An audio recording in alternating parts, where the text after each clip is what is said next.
Hola chicos, muy buenos días para ustedes, buenas noches para mí. Es un gusto nuevamente poder compartir un tema más de esta materia con todos ustedes, alumnos. En este caso vamos a hablar de lo que es la lógica como disciplina formal. Recordarán ustedes que en clases anteriores estuvimos analizando cómo es que la lógica es una disciplina filosófica. ¿Qué son las disciplinas filosóficas? Apuntábamos en esas clases que son las hijas de la filosofía, puesto que la filosofía es la madre de todas las ciencias. Esta ciencia que va a estudiar la verdad de todas las cosas, pero son muchas las cosas que queremos conocer, que queremos saber, de las cuales dudamos, de las cuales estamos tratando de razonar, pensar, descubrir, etcétera. Por lo que, conforme pasó el tiempo, se empezaron a desarrollar las hijas de la filosofía. Una de ellas, como disciplina filosófica, es la lógica. Algunas otras que ya también vimos en anteriores videos, en anteriores clases, que decíamos, bueno, también la epistemología es una disciplina filosófica, también la metafísica, también la ontología, también la estética, entre otras. Pero en esta ocasión vamos a hablar de la lógica. Ahora bien, no solo vamos a hablar de la lógica como disciplina filosófica, sino que dentro de las disciplinas filosóficas, la lógica es una disciplina formal. ¿Recuerdan? No sé, espero que sí, que comentamos en clase que la disciplina formal, o en este caso las ciencias formales, son aquellas que estudian los razonamientos, aquellas que estudian formas mucho más abstractas de las cosas y sobre todo aquello que viene de nuestro pensamiento. Apuntábamos y decíamos que estas dos ciencias formales o ciencias exactas son la lógica y las matemáticas. Entonces, siendo así, sobre todo en el caso del álgebra, la lógica y las matemáticas son creación del pensamiento humano. Por lo tanto, van a ser siempre exactas porque lo creamos de una manera exacta. Ahí no va a variar, por ejemplo, en el caso de la ética, cuando estamos hablando de que es aquella que estudia, sobre todo también enfocada en la moral, los actos de los humanos. Y en este caso, pues cada acto, cada humano actúa de una manera distinta dependiendo de las emociones, de la cultura, de las enseñanzas, de los aprendizajes. Ahí va a depender de. Y si nos vamos a algunas otras ciencias o disciplinas filosóficas, pues vamos a encontrar que las que no son lógica y matemáticas, vamos a verlas subjetivamente, porque va a depender mucho de los humanos, de las personas, en este caso del acontecer interno y externo de ellas. Mientras que la lógica y las matemáticas, al ser una creación sí humana, pero exacta, con una formalización, entonces por eso le vamos a llamar disciplinas formales. Recuerden, matemáticas y lógica son las disciplinas formales.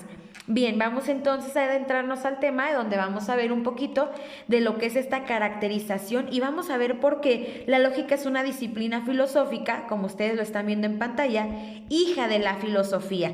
Bien, toda ciencia tiene un objeto o un tema de investigación. Todas las ciencias, chicos, van a tener un objeto de estudio, una razón por la cual son. Si no tienen una razón para ser, no son, ¿ok? Bien. Entonces, una vez que las ciencias definen cuál es su objeto de estudio o su tema de investigación, es que vamos a saber qué tipo de ciencias son. En este caso, por ejemplo, la biología, ¿cuál es ese objeto de estudio o tema de estudio? Bueno, pues los fenómenos vitales, los fenómenos de vida, todo aquello donde interviene la vida. No estoy hablando solo de vida humana, sino de cualquier ser vivo, ¿ok?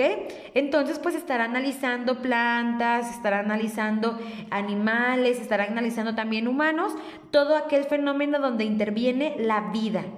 En el caso específico de la lógica, vamos a ver cuál es su significado etimológico. Viene del vocablo griego que es logos y que significa el pensamiento, ¿ok? Logos, pensamiento. Y vamos a encontrar también que se puede escuchar, se puede definir como palabra, ciencia o razón. Así entonces vamos a decir que la lógica es la ciencia que estudia el pensamiento, ¿ok? Entonces, ¿cuál es el objeto de estudio o el tema de investigación de la lógica? El pensamiento. Por lo tanto, vamos a decir que sí es una ciencia, ¿ok? Porque sí tiene un objeto de estudio o un tema de investigación. La lógica, vamos a decir ahora, no solo es una ciencia, sino que va a atribuírsele que es formal. Es una ciencia formal, o sea, su adjetivo calificativo es formal. ¿Por qué? Bueno, pues porque va a estudiar las formas y estructuras del pensamiento. Nuevamente, los números no estaban ya creados, no los descubrimos, los números los creó el ser humano. Igualmente, la lógica no se descubrió, la lógica se creó. En este caso, los humanos creamos formas de pensamiento, estructuras de pensamiento, números, símbolos, signos, fórmulas, pero todo lo creamos nosotros. Por lo tanto, vamos a decir que es formal. Con el fin, o sea, ¿con qué fin vamos a ocuparnos de las estructuras y del pensamiento? Bueno, pues de estudiar las leyes o los principios que van a definir precisamente estos estudios, estas estructuras o estas formas. Vamos a ver cuándo son correctas las estructuras de pensamiento o las formas del pensamiento. ¿Por qué? Pues porque las leyes o los principios son los que nos van a decir cuándo sí y también nos van a decir cuándo no, ¿ok? Vamos a continuar. La lógica, ¿qué es lo que estudia entonces? Bueno, pues va a estudiar cómo es que el pensamiento está estructurado, sus leyes y los principios, para saber cuáles son válidos y cuáles son inválidos. Próximamente en algunas otras clases ustedes van a entender un poquito más porque de hecho nosotros vamos a estudiar en nuestra materia precisamente las leyes o los principios para que ustedes sepan cuándo algo es válido y cuándo algo no es válido. No es válido no por el contenido, sino por la forma en la que se estructura ese contenido. Por ejemplo, dice aquí, la lógica estudia las proposiciones o juicios. ¿Qué es una proposición o juicio? Un poquito más adelante viene la estructura exacta, pero es una oración. Una proposición o un juicio va a ser una oración que debe tener características, las cuales veremos en la siguiente presentación o en la siguiente diapositiva. Ahorita lo que quiero es analizar el siguiente juicio que dice, el pizarrón es verde. A mí no me interesa o a la lógica no le interesa si es un pizarrón o si no es un pizarrón, si es verde o si es blanco, si no es pizarrón, si es pintarrón, si se puede pintar con gis o con plumón. Eso no le interesa a la lógica. A la lógica solamente le interesa la estructura de esa oración.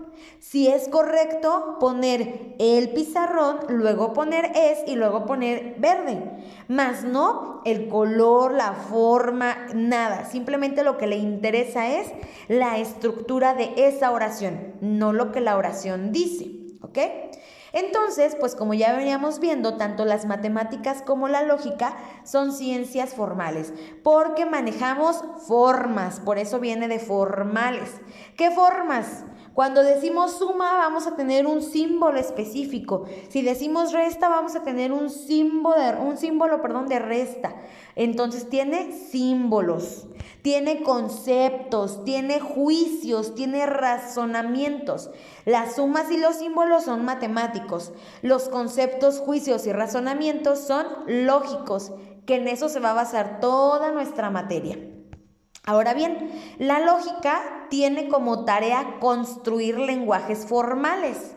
¿Por qué son lenguajes formales? O sea, lenguajes que ya sean exactos, que yo no tenga que cambiar cada vez que los voy a decir. ¿Para qué? ¿Con qué finalidad? Bueno, para que sean claros, precisos y unívocos. Claros es que no haya temor a la duda. Precisos es que sean así y no puedan ser de otra manera. Y unívocos es que sea uno siempre, que no haya equivocación, que siempre sea uno mismo. Ok, vamos a pasar a nuestra cuarta imagen.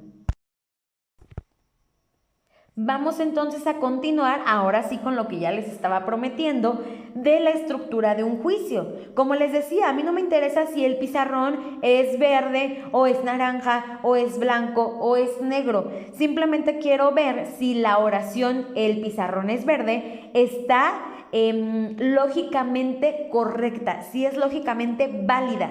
Como es un juicio, vamos a ver qué es lo que deben de tener los juicios. Bueno, los juicios deben de tener 3 elementos importantes: un sujeto, un predicado y un término de enlace.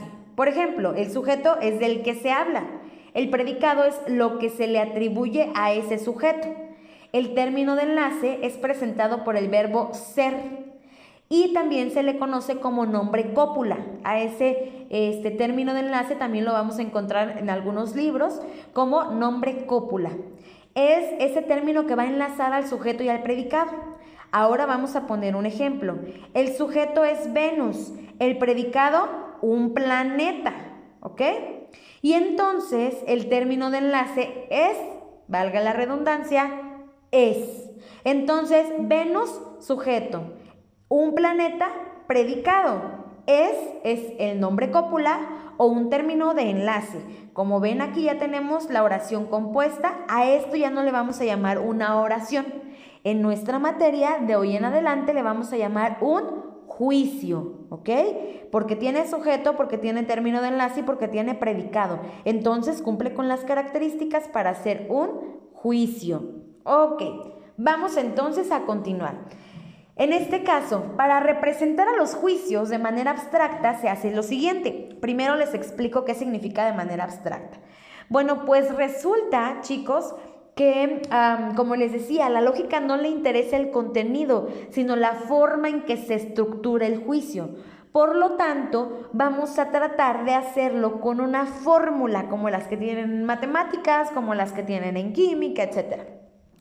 Donde ya no voy a decir pizarrón, ya no voy a decir es verde, ahora ya voy a decir el S es P, ¿ok? ¿Por qué? Bueno, porque es mucho más fácil para nosotros analizar si está bien estructurado o no el juicio a través de una fórmula, a través de forma abstracta. O sea, ¿qué significa abstracta? Pues que voy a abstraer solamente lo necesario y lo demás lo voy a quitar. En este caso voy a quitar a Venus, voy a quitar que eso, voy a quitar que es un planeta. Simplemente quiero conocer su estructura. Y efectivamente la estructura sí es S, sujeto, que es la cópula, y P es el predicado. Por lo tanto, da como resultado S es P. Siempre al sujeto le vamos a poner la letra S. Lo vamos a representar, por eso de manera abstracta, lo vamos a representar al sujeto con una S. Es, o sea, el término, el nombre cópula siempre va a continuar siendo el mismo. En este caso, es del verbo ser, ¿se acuerdan? Y enseguida, a todo el predicado le vamos a poner una P. No importa si el predicado es corto o largo, pero le vamos a poner una P. Entonces, Venus es planeta, S es P. El pizarrón es verde, S es P. Coincide con la forma, por lo tanto, sí es un juicio válido según la lógica. Por último, en esta clase, en esta videoclase, vamos a ver 2 cosas distintas o 2 derivados de la lógica. Ya sabemos que la lógica es formal, que es una disciplina filosófica, que solamente las matemáticas y la lógica como tal son ciencias formales o exactas, pero ahorita vamos a analizar que la lógica tuvo diferentes épocas. Vamos a manejar las 2 grandes épocas de la lógica, que es la lógica tradicional y que es la lógica moderna. Bien, pues la lógica tradicional, como ya lo hemos visto en otras clases anteriores, sobre todo cuando veíamos este paseo de la filosofía para poder entender a la lógica, primero hablamos un poco durante la semana pasada de lo que era pues la filosofía. Vimos las etapas de la filosofía y una de ellas la etapa socrática o humanista, donde ya surgen filósofos importantes como es Sócrates, que fue maestro de Platón, y Platón, que acuérdense que era su apodo, no era su nombre. Platón, que significa el de las espaldas anchas, era maestro de Aristóteles. Y precisamente Aristóteles es ahorita el protagonista de este subtema, llamada lógica tradicional. ¿Por qué? Bueno, pues porque se considera Aristóteles el padre de la lógica en general. Cuando ya lo vemos por partes, pues sería el padre de esta etapa de la lógica tradicional. Recuerden que, bueno, él tuvo varias obras, una de ellas es el Organón. Habló de algunas otras, o más bien tiene muchas otras, pero vamos a decir un poquito en todas sus obras de qué mencionó en torno a la lógica. Habló de lo que eran las categorías, más adelante también lo tomaremos mucho más en cuenta. Habló de lo que es un juicio, de lo que es un razonamiento, de lo que es la demostración, entre otras cosas. Ahorita lo que nos interesa pues es el juicio y el razonamiento. Esta lógica tradicional menciona también el análisis de las proposiciones compuestas por un sujeto y un predicado, lo que acabamos de ver, esta fórmula llamada SSP. Pero también hay otras 4 formas que en su momento veremos, donde vamos a ver en este caso forma en A, forma en E, forma en I y forma en O. Incluso vamos a ver las variaciones que hay de la combinación de por ejemplo, un juicio A con un juicio E que nos va a dar como resultado, que en este caso más bien sería un juicio A y un juicio I, o un juicio E y un juicio O, pero no los quiero todavía revolver y en su momento lo veremos confundir. Ahorita solo es importante mencionar que de la lógica tradicional se deriva no solamente SSP, sino también forma A, E, I y también la forma O. 4 formas que podrán tener combinaciones y que nos van a dar algo mágico ya que lo veamos. También en esta lógica tradicional se estipuló, se analizó la inferencia inmediata, y me comí una E, la inferencia inmediata. Ya veremos lo que son las inferencias, veremos que hay mediata y también hay inmediata. En este caso la lógica tradicional habla de la inferencia inmediata. Y también el silogismo, que el silogismo, para que ahorita un poquito vayan ligando lo que iremos viendo en su momento, el silogismo es una forma lógica donde a partir de 2 oraciones llamadas premisas, llegamos a una tercera oración o juicio llamada conclusión. Entonces tenemos juicio A, una premisa, juicio B, otra premisa. Y esas 2 premisas, premisa mayor y premisa menor, van a dar como resultado una tercer premisa o un tercer juicio que se llama conclusión. Para que se puedan unir, pues tendrán también un término de enlace. Por ejemplo, el predicado de una debe ser el sujeto de la otra, o al revés, el sujeto de una debe ser el predicado de la otra. Solamente así será válido, pero también ya lo veremos en su momento, ¿ok? Veremos también principios que se llama principio de identidad, principio de no contradicción y principio de tercer excluido, que de hecho en uno de los ejercicios en alguna clase ya lo empezamos a ver, pero como introducción. Vamos a aclararlo aún más. Bien, vamos ya a terminar esta clase con nuestra última imagen. En esta última imagen vamos a ver la lógica moderna. La lógica moderna, pues vamos a ver que no es solamente atribuible a una persona, podemos atribuirle a más, incluso pues se han ido sumando conforme pasa el tiempo más personas. Ahorita pues es por mencionar algunos nombres, por ejemplo Russell, que fue importante, y Whitehead, que también es importante. Vamos a mencionar un poquito de lo que ellos decían. Es también llamada lógica simbólica. Déjenme decirles, chicos, que si tuviéramos que dividir su materia en 2, pudiéramos dividirla así. La lógica tradicional, que es la que van a ver conmigo durante este periodo, vaya, y que en su momento, no sé si conmigo o no, pero verán la lógica moderna, ¿ok? En un segundo periodo, pero que, bueno, vamos a tratar de abarcarla en una sola forma, en un solo periodo. En este caso, entonces, les decía, fundada por Russell y Whitehead, y en este caso tenemos la lógica simbólica. Se llama lógica simbólica porque es algo parecido a lo que hicimos al quitarle el nombre al sujeto, bueno, o el nombre o el lenguaje coloquial al sujeto y un lenguaje coloquial al predicado. Simplemente le dimos un símbolo, sujeto S, predicado P, ¿ok? Ellos algo así hicieron, pero ya no solamente con juicios pequeños, sino que pudieron desarrollar todo un lenguaje formalizado. Entonces tenemos que la llamada también lógica simbólica, lógica matemática o logística, se caracteriza, bueno, pues por utilizar un lenguaje formalizado, simbólico. Aquí también tuve un pequeño error que estoy en este momento arreglando, listo. Simbólico, eliminando ambigüedades y definiciones lógicas del lenguaje ordinario o coloquial. Era lo que decíamos, vamos a quitar ambigüedades, le vamos a quitar nombres, le vamos a quitar la palabra, lo vamos a hacer solamente con símbolos. De hecho, pues fueron las primeras formas en las que se utilizaron fue en el álgebra. Por eso nosotros en el álgebra pues veíamos que la mayoría de cosas, de formas eran estructuradas a través de una fórmula, vaya, de un símbolo, de una letra, de un número. Entonces ya nada más se utilizan estas fórmulas, estos símbolos, ya no toda una oración. Eso se hace en la lógica moderna. Vamos a dejar de hacer juicios, oraciones y ya solamente vamos a representarlos con símbolos o números. Esto que hace que se logre pues exactitud, y ellos lo plantearon en su obra Principia Mathematica, ¿ok? Pues esta es la forma en la que vamos a terminar este tema del día de hoy. Continuaremos en su momento en otra clase con algún otro tema de esta materia tan bonita que es la lógica. Muchas gracias.